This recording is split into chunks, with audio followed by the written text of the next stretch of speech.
puppets of Iran. And we're to show how important this hearing is. I'm just very grateful that as chairman of the Middle East Subcommittee, I have the opportunity to chair the committee, but we actually are really fortunate to have the chairman of the Foreign Affairs Committee, Mike McCall, and we have the ranking member, Greg Meeks, Texas Republican, Greg Meeks, Democrat, New York. And then it's also significant that we actually have a congressmember brand new and all the way from Rhode Island. So Gabe Amo, thank you for being here. And so we're very fortunate to have so many people. And then before I begin, I also want to let everyone know that we've got virtually a full house of members of Congress, very distinguished people like Keith Self from New York, Texas. But we also have, I'm grateful, Congresswoman Eliana Ross-Lehtinen, who is visiting. She is the former chairman of the Foreign Affairs Committee. And Congresswoman Layton, thank you for being here. And she's, and she being a Cuban American herself, she understands the challenges of freedom and never to give up. With that in mind, I will recognize myself for an opening statement, and then we'll have a statement by Congresswoman Kathy Manning of North Carolina, and then our chairman, Mike McCall, will make an opening statement, and then we will proceed with Congressman Greg Meeks, and then we will proceed further. With that, ladies and gentlemen and friends of Israel, thank you for joining us today for this sobering conversation following the horrific attack, invasion by the puppets of Iran, the Hamas terrorists, on October 7th. We appreciate the host families of Abigail Eden, Itali Kin, and Omar Noota and Eden Alexander, who were taken hostage, being kidnapped by Hamas terrorists. First, we're overjoyed that the 4-year-old Abigail Eden, whose parents were mercilessly murdered by the Hamas terrorists, has been released. We thank the family members of these hostages who are here today to speak about the nightmare their families are enduring as they fight for the release of their loved ones. On October 7th, the world witnessed and Israel experienced the deadliest mass murder of Jews since the Holocaust. Iranian puppet Hamas terrorists not only killed Israeli civilians, but Americans and citizens from Ireland to Germany to Russia to Thailand to Argentina have been murdered or kidnapped. Hamas terrorists murdered over 1,200 Israelis in cold blood and kidnapped over 240 innocent people, holding them as hostages under inhumane and barbaric conditions. This hatred is not just shocking.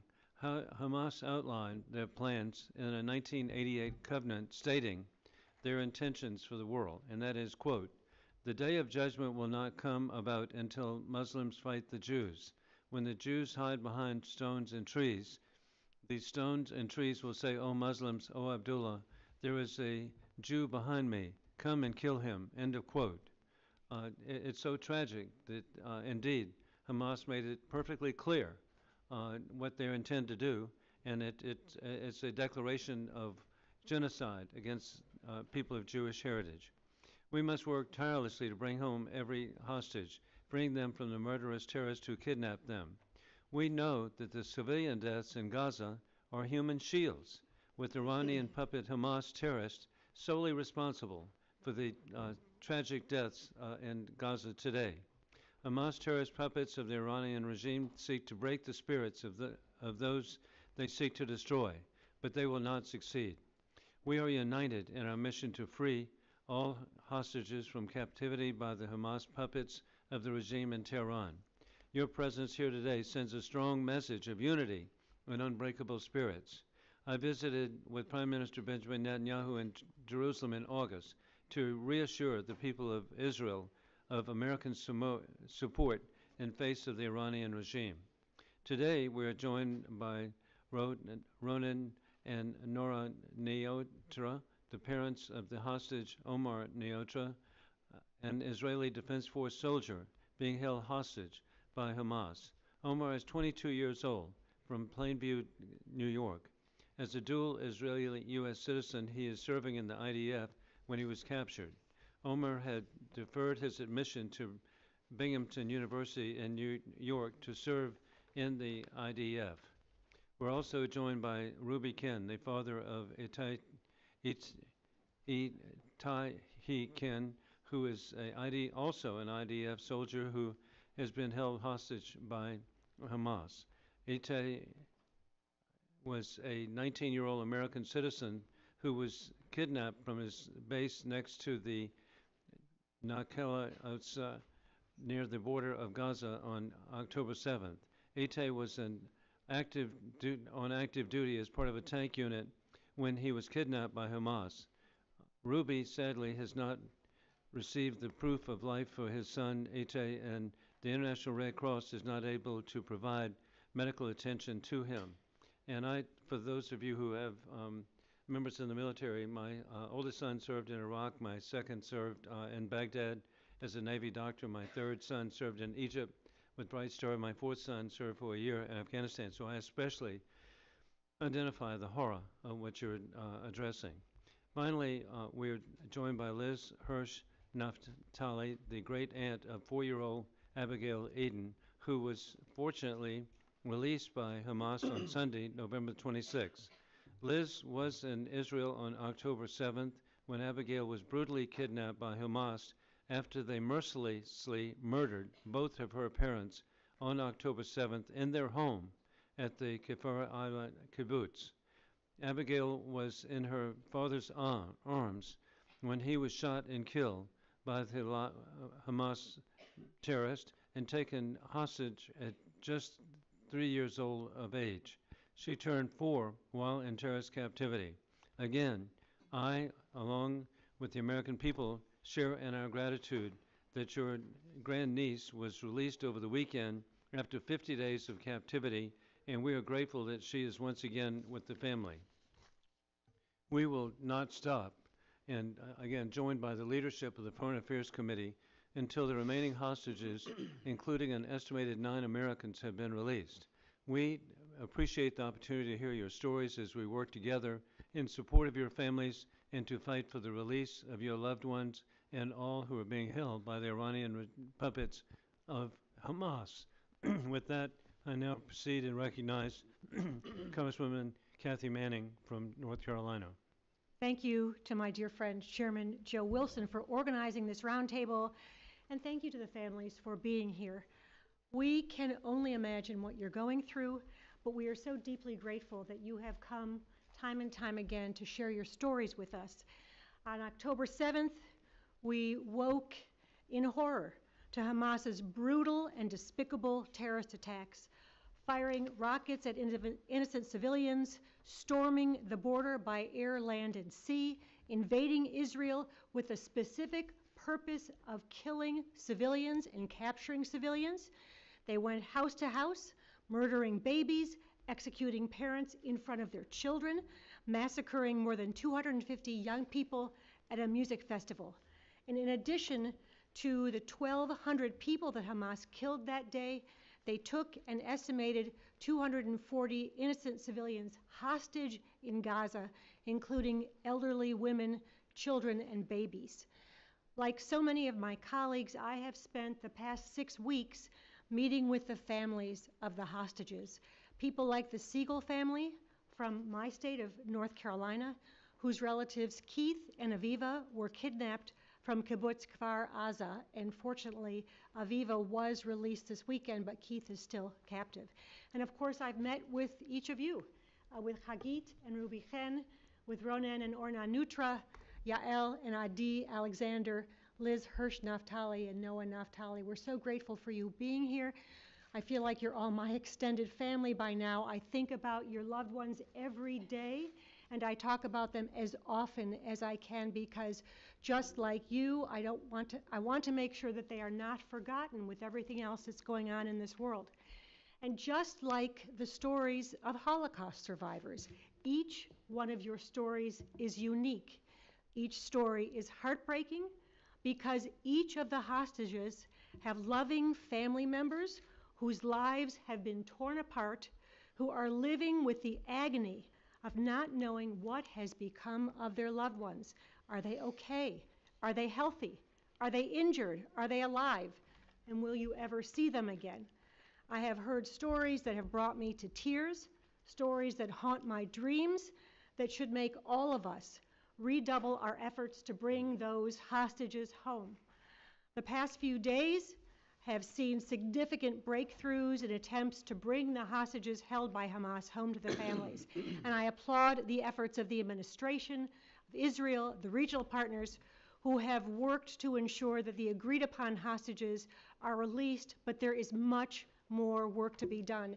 And Liz, we're so happy that Abigail is brought home, but I just want to say to those of you who have been happy with the other hostage families, you've watched their families reunited, I know how hard it must be for you to wait and watch, knowing that your loved ones are still in places unknown and conditions unknown, and we pray for you, and we'll be waiting to greet you with them someday in the future. Just yesterday, I was proud to help lead the debate on the House floor on a bipartisan resolution that we passed unanimously, demanding the release of the hostages. Today is an important opportunity for all our members to hear these stories and to redouble our efforts to do everything we possibly can to push for the remaining hostages, every single one of them, to be released, and for the International Committee of the Red Cross to be admitted to visit the hostages.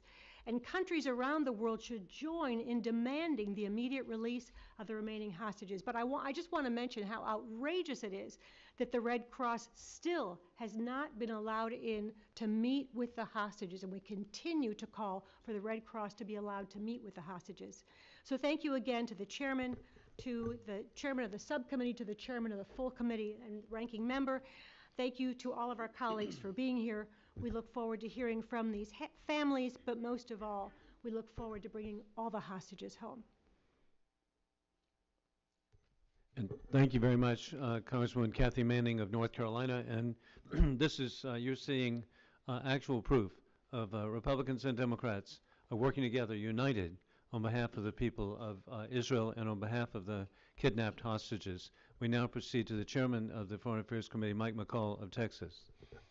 Thank you, Chairman Wilson and Ranking Member Manning. Let me welcome you under such horrific circumstances.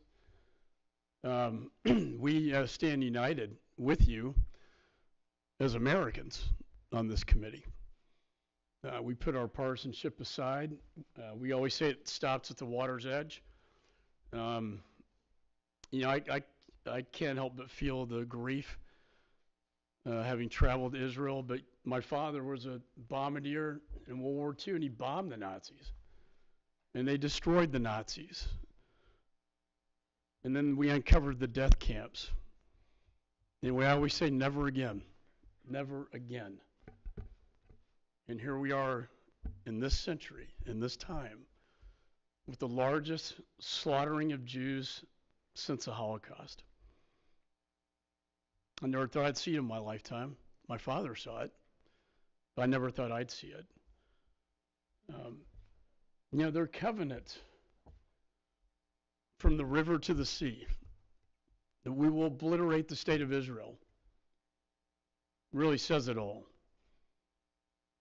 You know, the Hamas leader, who was a prisoner himself, who was released, said, I will continue to invade and slaughter Jews again and again until we win. Well, the United States is standing up to this.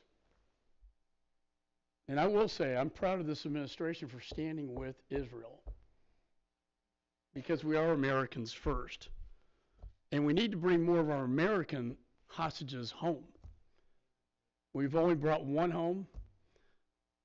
You know, I credit the administration, leaders in Congress. I thank you to countries like Qatar, but we have to get our American citizens home into safety. The ranking member and I had the honor to travel to Israel about a week ago, and we met with Prime Minister Netanyahu, and we saw the horrific Hamas video. Chilling. I've never seen the prime minister, who's a very stoic, strong man, driven to tears, watching his own people being killed in such a horrific manner, and the rapes and the beheadings and the slaughter of innocent Jewish people. He will not rest until they are eradicated. Not just for the Jewish people, but for the Palestinians. Because only until we can free them from the Palestinians are the Jewish people going to be free from terrorism. And only until then can we have peace in the Middle East, true peace. And I think that is what the result of this horrific act was. But I will not rest. I know the ranking member will not rest, and members on this committee will not rest until we bring every American back home to the United States. I'm so delighted that Abigail made it out of that hell, and hearing them describe the conditions. And we met when we were there with the brother of Emily Hand, a beautiful 9-year-old girl who was finally released.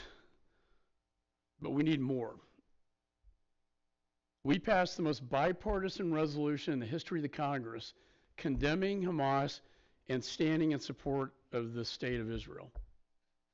More co-sponsors than ever in the history of Congress, which speaks volumes about where Congress is. As you see these Hamas protesters in the streets, know that the American people, by the representatives, support you and support the state of Israel. And I just want to close with the mother who I met with not very long ago, whose son is still in captivity. She said her son was, a translation in Hebrew was the son of light. And she said, you know, Chairman, lightness will defeat the darkness. I know it so. His lightness, our lightness, will defeat this darkness in Gaza, this hell, this darkness of captivity will be ultimately defeated by the light. And that is really what this message is all about. Thank you. Thank you very much, Chairman Mike McCall. And we now proceed to Ranking Member Greg Meeks of New York. Thank you, Mr. Chairman. First, let me associate myself with the remarks of you, Chairman Wilson, of you, Chairman McCall, of you, Vice Ranking Member Manning. Your words, your thoughts are moving, and I think that you speak for all of us. Let me say to the families, because as Mr. McCall has said, I've had the opportunity, whether it was in Israel or recently, anytime I see you, you give me hope. That's why your presence here is so important. I really can't imagine what you're going through. I really can't. I'm a father of three daughters and 3 granddaughters. I can't imagine on a Saturday afternoon, my daughters and my grandkids on a regular day happen to be bright and sunny, going out about their normal business. And then all of a sudden, terrorists come and change their lives forever. The video that Chairman McCall talked about, where we could see some who were taken hostage, how they were taken hostage. That's inhumane. It is unconscionable. But yet, thank you for having the courage to be here today to tell your story. Because it is so important that your story is told. And it is even more important that we don't stop until your loved ones are returned to you. And when they are returned, the story still must be told so that generations yet unborn understands what took place.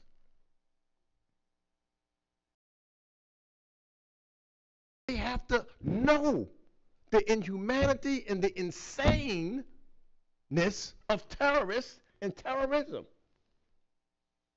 You can't be human and take, as we've seen, babies, 3 years old. We're glad and we want to make everybody has to be 3 years old just to think that somebody's going to take a 3-year-old and hold them hostage. Seniors, disabled, mothers, fathers. But you're here. Thank you. Thank you for being willing to hear, because it is so important for every member of Congress to know, every American to know, every human being to know. Because to know and to put ourselves, or to even imagine, which I can't as a father. I just can't. I don't know how you do it. But I thank you for doing it. I really do. Because we've got to feel the human touch is what you're providing in your grief and in your hope. Because hope is a part of this also, which, it's easy to lose hope. But you have shown you have not given up hope. And we know that there's been some 81 hostages returned. And as I think Representative Manning said, it's hard for those who have not been. But you continue to give hope to us. And what that does do for members of Congress, it makes it so that we will not relent. We will not stop. We will not forget. We will continue to work. We will put politics aside until your hope becomes a reality of the return of your loved ones. Thank you. Thank you. The United States Congress, the American people, and the world owes you a deep, deep thank you for doing what you do, because you are going to make sure that they are never forgotten and returned home, even in this time of your concern. May God bless each and continue to bless each and every one of you. Thank you. Thank you very much, Ranking Member Greg Meeks. And indeed, it's a great honor, and I appreciate so much Chairman McCall naming me as the chairman of the Middle East Subcommittee. And of all the events that I've had the privilege and opportunity to work with, this is the most heartfelt that indeed we've all faced. And you can see it's from the heart and bipartisan, our standing with you, your families, and the people of Israel. And we're grateful for your courage to have as guests here today Ronan and Orna Nutra, Ruby and Hagit Ken, and Liz Hirsch Naftali, all who know firsthand the pain and fear of having a loved one taken by the Iranian puppets of Hamas. We are honored to have them here to share their stories. I also want to welcome the Alexander family, whose son Eden is also being held by Hamas. You are cherished for being here today. Each of you, we would request keep your spoken words to 5 minutes in order to allow for members' questions, and you have a record number of members of Congress who are here who are dedicated to working with you. I now recognize Ronan and Orna Nutra to speak. Thank you, Mr. Chairman. Thank you for your kind words. Thank you for having us here, and thank you for all of your support, really. We are Ronan and Orna Nutra, New York residents and parents of Omer, who was abducted by Hamas on Saturday, October 7th, and has been held hostage 54 days today. 54 days since the last sign of life. Can you imagine? It truly is unimaginable. Unimaginable that something like the events of October 7th could even take place. Unimaginable that after 54 days, not only is he still held hostage, but that the Red Cross has not been allowed access. Unimaginable that we find comfort in the fact that he was taken hostage and not murdered on that day. We'd like to tell you a little bit about our son, Omer. He's this big 6'2", tall guy, always with a smile on his face. He's a good friend, the kind that brings people together. In some ways, Omer grew up like any other kid on Long Island, crazy about sports, any sport, but especially basketball. Captain of his high school sports teams, regional president of his youth group, a true young leader.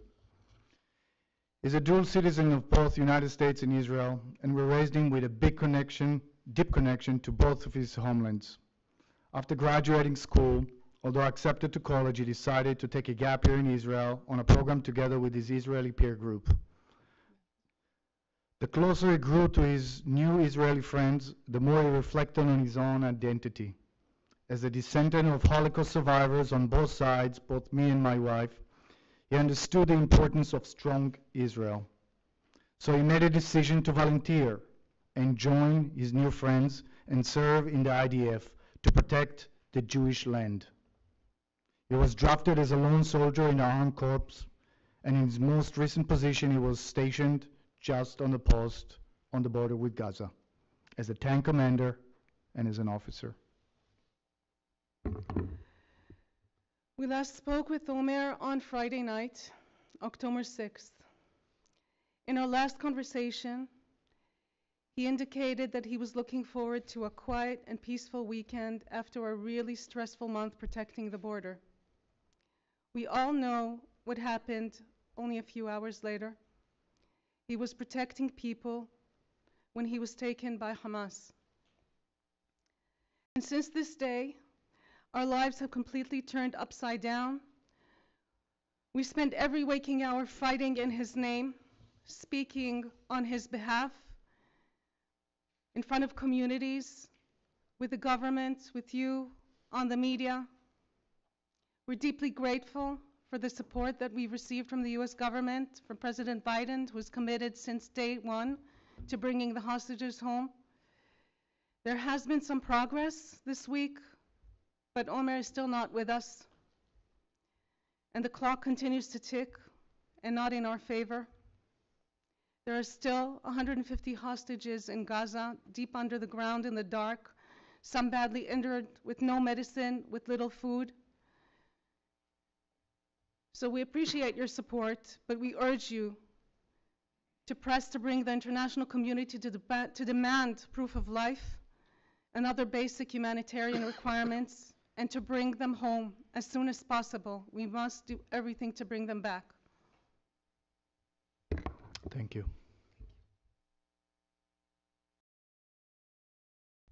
Thank you, Ronan and Orna.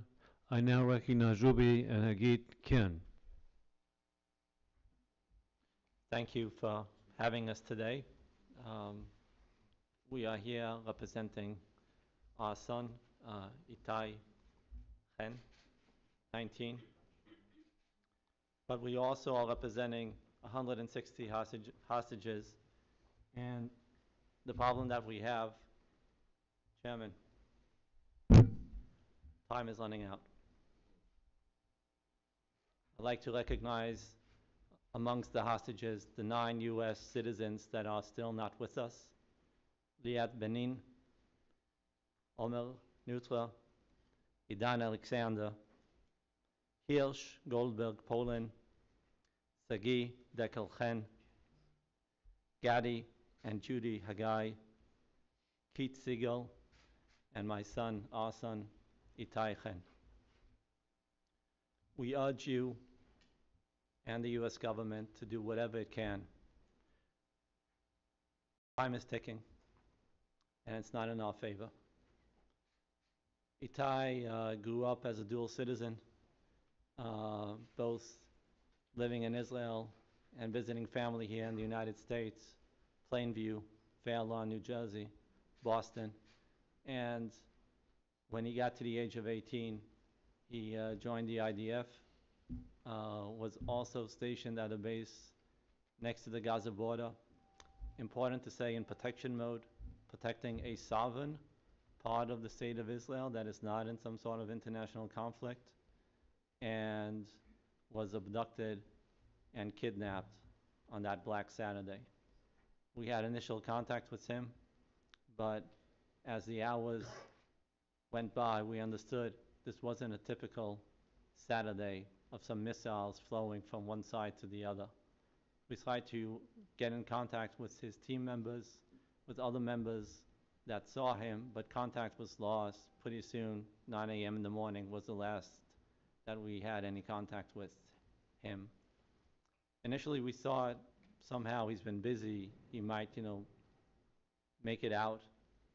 But after not hearing from him for 36 hours, we went to the headquarters of the police as a missing person and tried to figure out if the authorities have any clue about Itai. He was defined initially as missing in action, meaning nobody was able to identify him physically in the field. He was not in one of the hospitals, not in one of the deceased lists.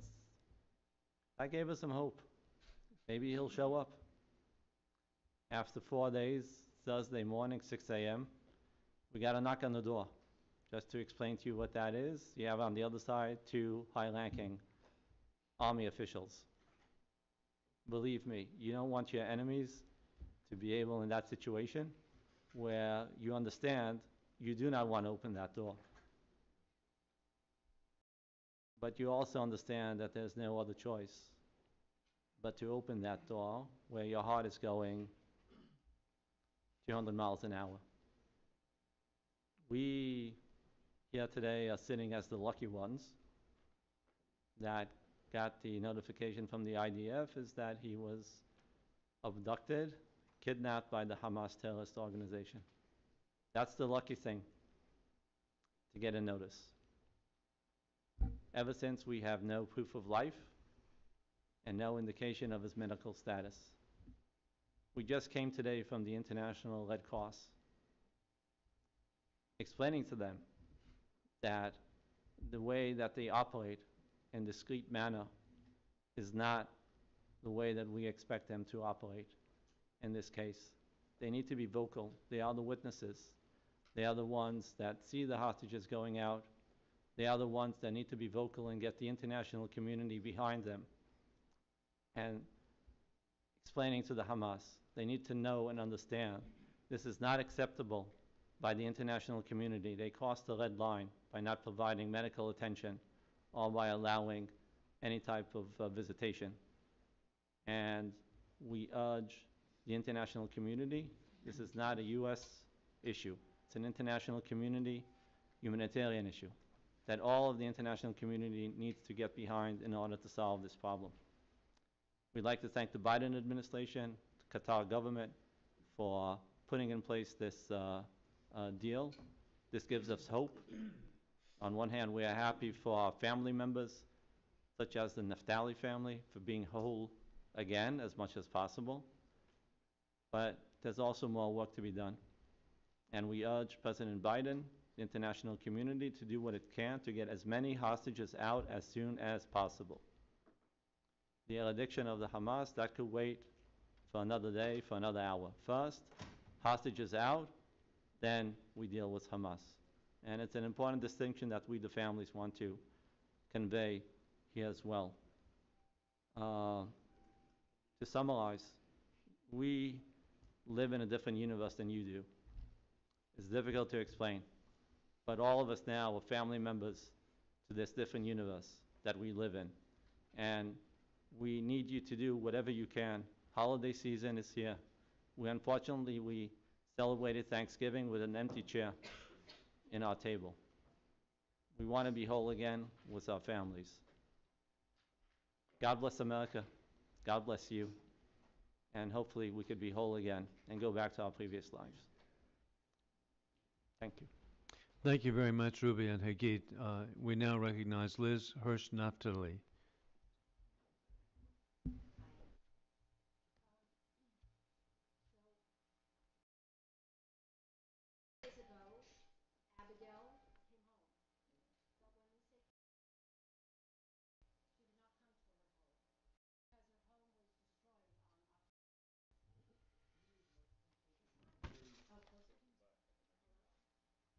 How's that?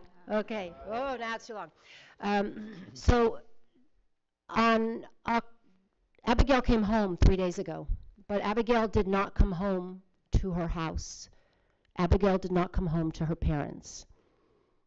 Abigail came back to Israel, and we are blessed by the miracle of her coming home to Israel. But when she got home, her parents, who were both murdered on October 7th by Hamas terrorists, were not there to greet her. On October 7th, her mother was gunned down by Hamas terrorists in their home. Her brother, Michael, her sister, Amalia, were both there. They went outside where their father, Roy, was with Abigail, who was 3. They started to run. A Hamas terrorist gunned him down and killed him. And he fell on Abigail, covering her. The 6 and 10-year-old ran. They thought Abigail also had been murdered. They locked themselves in a closet for 14 hours. Those 14 hours, we had 2 people reporting to us. They were a 6 and 10-year-old about what happened on the kibbutz that day. Their grandmother, who was also from this kibbutz Kfar Aza, was in Bulgaria on a trip with the kibbutz. She called her grandchildren, a 6 and a 10-year-old in a closet. It was dark. And she said, "Why is it dark?" Because she knew it was daytime. And it was a beautiful day. And they said, "Because there are Hamas terrorists here and they have just killed our parents and Abigail." She made them get out of the closet to show her from thousands of miles away the body of her daughter killed. Then they locked themselves in where they stayed for 14 hours until they were able to be secured with other relatives on the kibbutz, where most people stayed for over 30 hours before they could actually be taken from this kibbutz because there was so many terrorists. Abigail managed to crawl out from under her father's body, but we did not learn this for 3 days because there was no opportunity for us to understand. She crawled out from underneath her father's body with this blood all over her and went to a neighbor who she knew. The youngest child in this family had goes to Ghana with her to nursery school. They took her in, they locked her in the safe room, this mother and her 3 children, and the father, he went outside to protect the kibbutz. He was injured and did not come back. What we learned a few days later was that a witness had seen a mother and children being taken from the kibbutz by Hamas terrorists. That was it. 50 days. We did not know anything about Abigail's whereabouts. We did not know anything about this mother Hagar and her 3 children. We didn't know if they were together. We prayed that a 3-year-old was not alone, but was with a woman, a mother who she knew. 50 days. Now, we are blessed because Abigail came home to Israel 3 days ago. But when she arrived and she had no parents, she was dark, she had no light. Her aunt and her grandmother went to meet her. She was thin, she was hungry. I won't even go into more description, but she had been somewhere in the dark for 50 days. The only blessing is that this woman, Hagar, had taken care of Abigail as though she were one of her own. When Abigail saw her siblings and her cousins, these young people coming to visit her in the hospital, she blossomed. The light came back. And every day we hope for Abigail to continue in this process. Think about it, a 6 and 10-year-old who have spent 50 days thinking they abandoned their sister, but if they had thought that she was alive and brought her to the closet, she would not have been there. What I'm trying to explain is the effects of this for the entire family. We think about Abigail. I also think about Michael and Amalia, a 6 and a 10-year-old carrying this in their hearts. The stories keep going on and on. We are blessed that Abigail is with her aunt, her uncle, her cousins, her sister, her brother, her grandparents. And some people might say, Liz, why are you still here? You won the lotto. Your relative is home with her family. But what has happened in the last 6 weeks, and many of you saw me 6 weeks ago, and all of you know this picture of Abigail. And 6 weeks ago, I put this picture of Abigail on my desk, and my daughter said, how can you look at that? It's so sad. This is my daughter, Noah. And I said, this is my strength. This is our hope. This is why we are doing what we are going to do for the next. I naively thought it wouldn't take this long. I thought, how long could this take? But what I'm here to say is these people who are here speaking about their American sons, the folks in Israel and around the world who are waiting for their loved ones to come back, we're now a family. We are here for each other, and I will continue, and Noah will continue, and our family in Israel will continue to support the return of Omer, Itai, Idan, and all of these young people. I also want to bring out that there are young women that we have to get out of there, because I will not say what is happening, but we all know what is happening to young women. They need to come out. We have other children, we have old people, we need to get them out, and I so appreciate all the work that everybody here is doing, and I can only add my words of, Abigail's the hope. We see that people are coming out. We need to keep them coming out, we need more to come out, and we need them to come out really soon, because when I see those faces, and you all see those faces, after 52, 53 days, they can't stay there much longer. So I want to thank you for having us, and thank you for really making this your priority, and that we know that this is something everyone here agrees on. So thank you. Thank you very much, Liz and Noah. Thank you for being here with the release. That you stay involved is so important. God bless you. As we proceed to questions, we'll begin with a further statement by Chairman Mike McCall, who has another commitment. But Chairman McCall, thank you. No, thank you, Chairman. Liz, thank you for that powerful story, and to all the families. I have a meeting with some ambassadors from the Middle East to talk about this issue, among others, and we will not rest. This committee will not rest until we get your loved ones home and get our Americans home. And as the mother of the hostage told me, lightness will defeat the darkness, as you mentioned. Abigail was in darkness, and now she's in light. And that is my great hope. And as Moses said, let my people go. Let my people go. So, shalom. I will see you again soon. Thank you. Thank you. Thank you very much, Mr. Chairman. And we now will proceed with questions from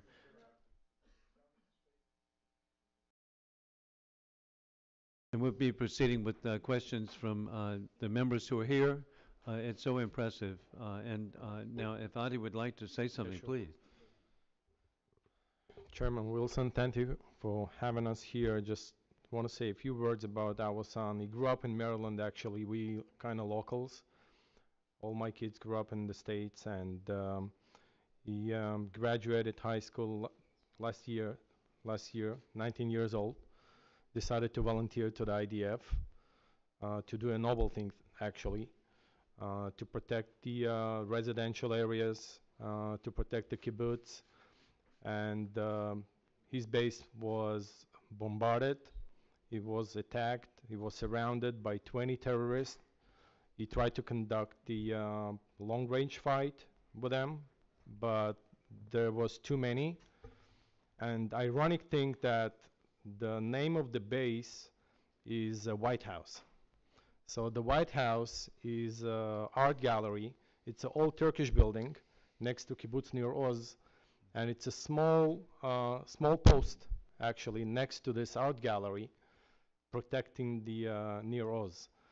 And Ronan's son, Omer, actually was part of that base as well. So few soldiers, they were dispatched into the border, and my son stayed at this post guarding the small base along with 2 non-combatants. And when the soldiers came back into the base, they discovered that 2 non-combatants were killed and he was missing. So they took him.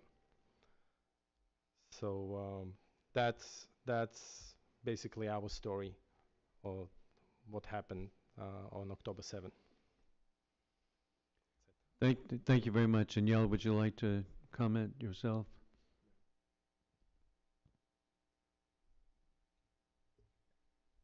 Hi, everyone. I'm just going to say that I was in Tel Aviv October 7th. I was speaking with Idan October 6th at Shabbat dinner. We were doing FaceTime with all the family and saying hi. And I thought it's going to be like a regular Saturday for him.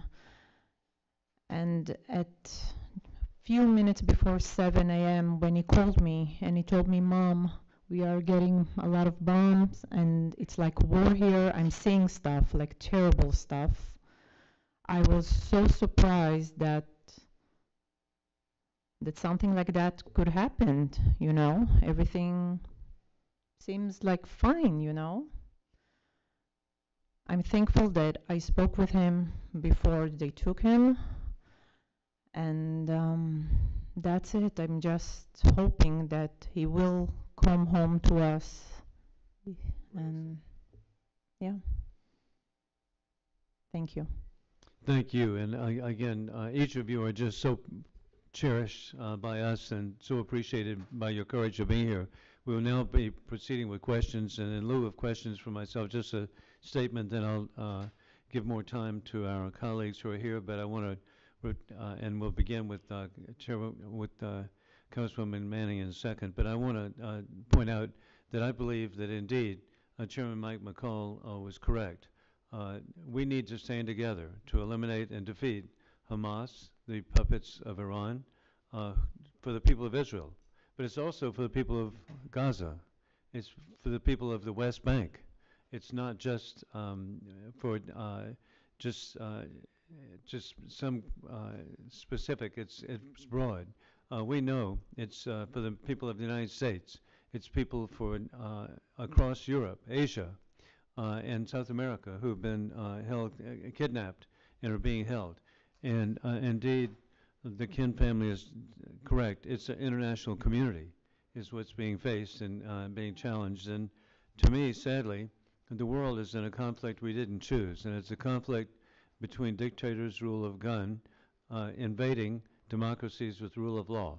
It began on February 24, 2022, with the invasion of Ukraine by war criminal Putin, and then it proceeded to October 7th with the invasion of Israel, ironically, on Putin's birthday. And we've just got to take this so seriously that indeed, in Iran, they chant, sadly, for the people of the world, but it is very clear, and it's death to America, death to Israel.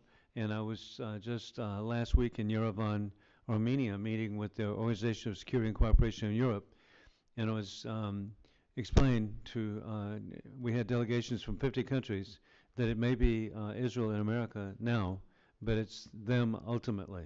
It's the world, international community. So we must be together, and that's why it's so inspiring to see Democrats and Republicans working together because we do understand this, and I now refer to Congresswoman Kathy Manning of North Carolina. Thank you, Mr. Chairman. I just want to point out something that has become apparent as we have listened to each of you tell your story, and that is that none of your sons had to be there. All of your sons were Americans who could have chosen to stay in their safe, comfortable homes right here in America. But they know the story of the Jewish people.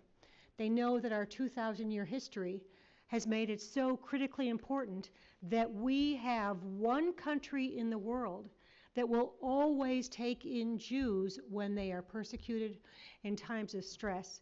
And I think it's particularly important to note that each of your sons chose to do their part to secure a Jewish homeland at a time when we have rising anti-Semitism, when we have anti-Semitism around the globe and anti-Semitism in this country, unlike anything we have ever seen before.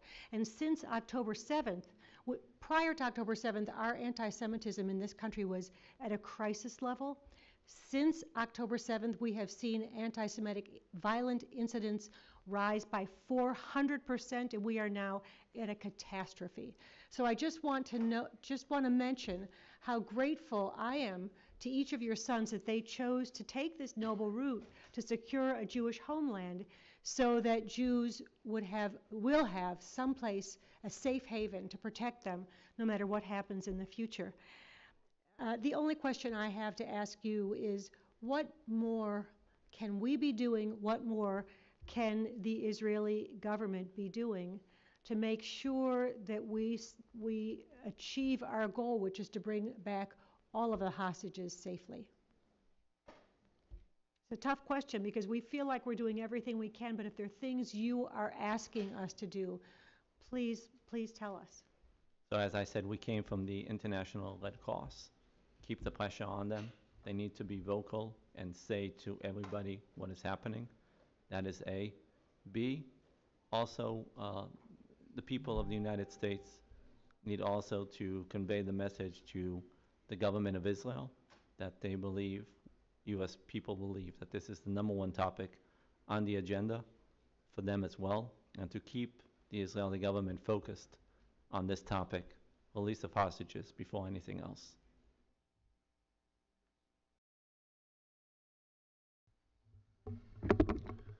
You just can't stop. Time is of essence. We try to illustrate it here. There are wounded young people, there are elderly. It doesn't matter whether they're soldiers or civilians. As far as we're concerned, there are kids, there are our kids, they need to come home. And this has to be on top of mind. It has to be discussed. It has to be in the public eye, in the international community. Everybody has to shout, these kids, these families must be reunited, and the sooner the better. Keep the pressure on Qatar, keep the pressure on Egypt, rally the international community to use any resources they have on this. Get this done.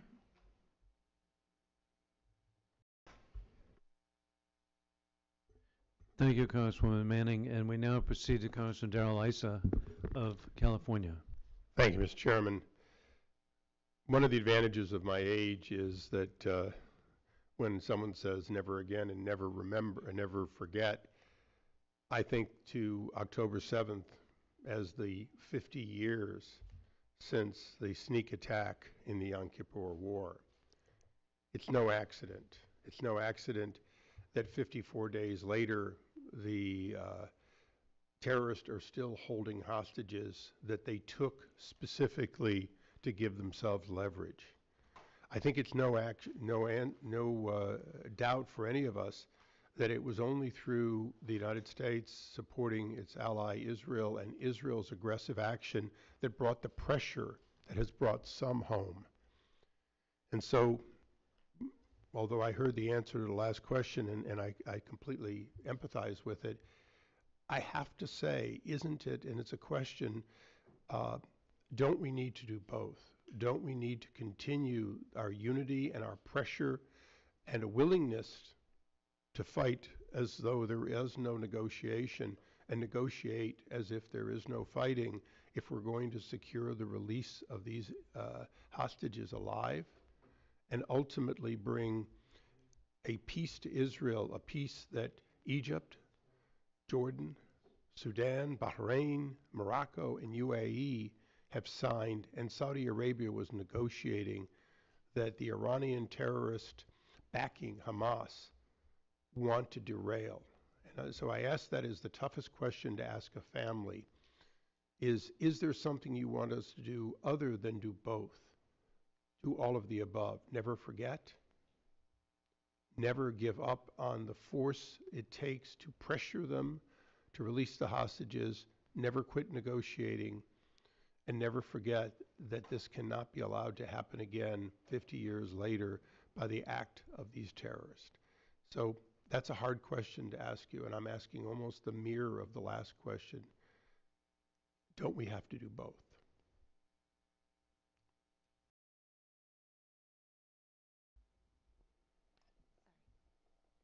I just want to humbly remind everyone here that we're not politicians or military strategists, and we really trust you to get that work done.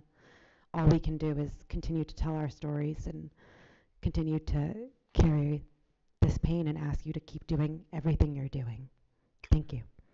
Thank you. And that's what I'm suggesting is that everything we've done, the unity that we've shown in Congress and with an administration, the pushback on Iran's policies of spreading around the world false narratives, it seems that we have to do all of that. But I in a sense, as we go forward with what might be many more days or weeks before all the hostages are freed, and months or even longer before Hamas is eliminated from all of the world, but particularly from Gaza, you know, I want to hear it because I so much want to be supportive of what you, as citizens of Israel and suffering family, want, because your priorities should be our priorities. Congressman Issa, I will keep going on. We are here for these hostages.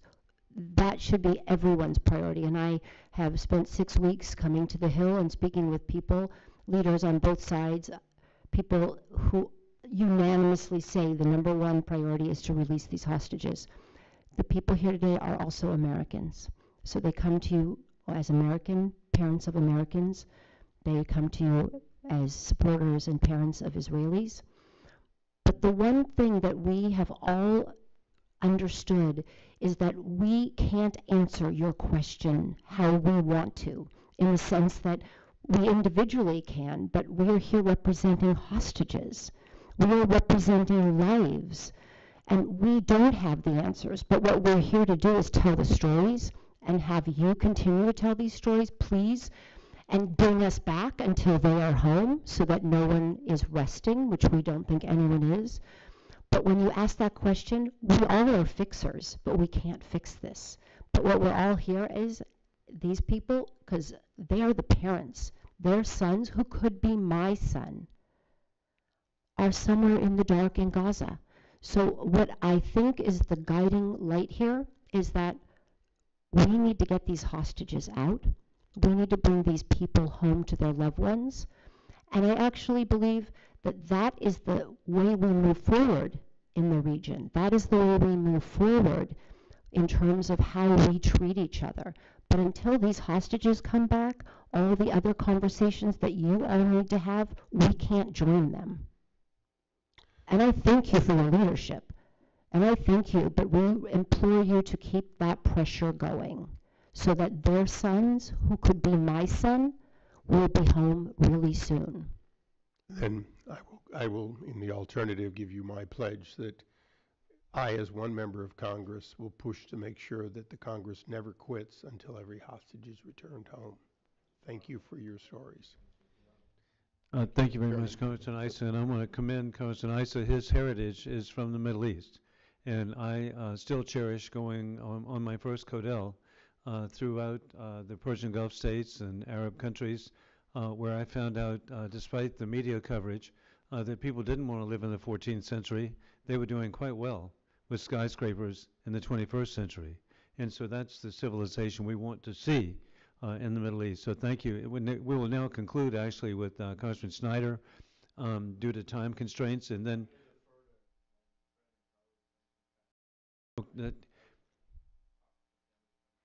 here. And I, as we conclude, I'd like to have everyone reassemble behind the table for a picture with members of Congress and our very cherished guest.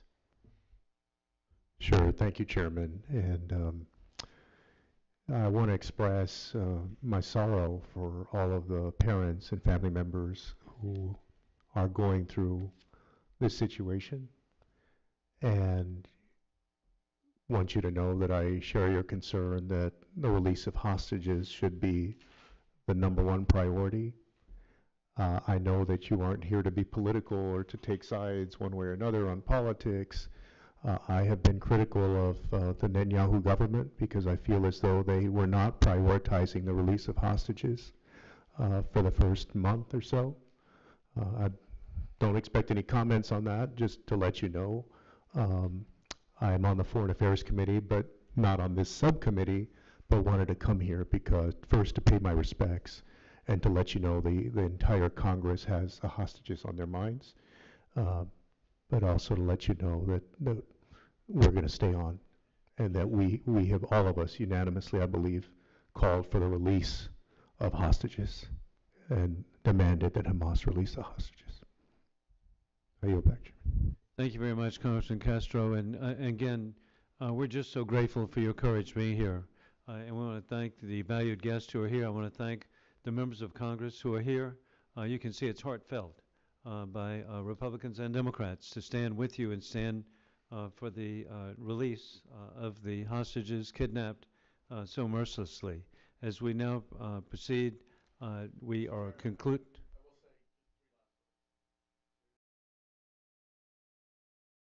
Here. And indeed, you go see, Republicans and Democrats are really united in our love and affection for each of you. With that, we conclude and with a brief picture. Thank you.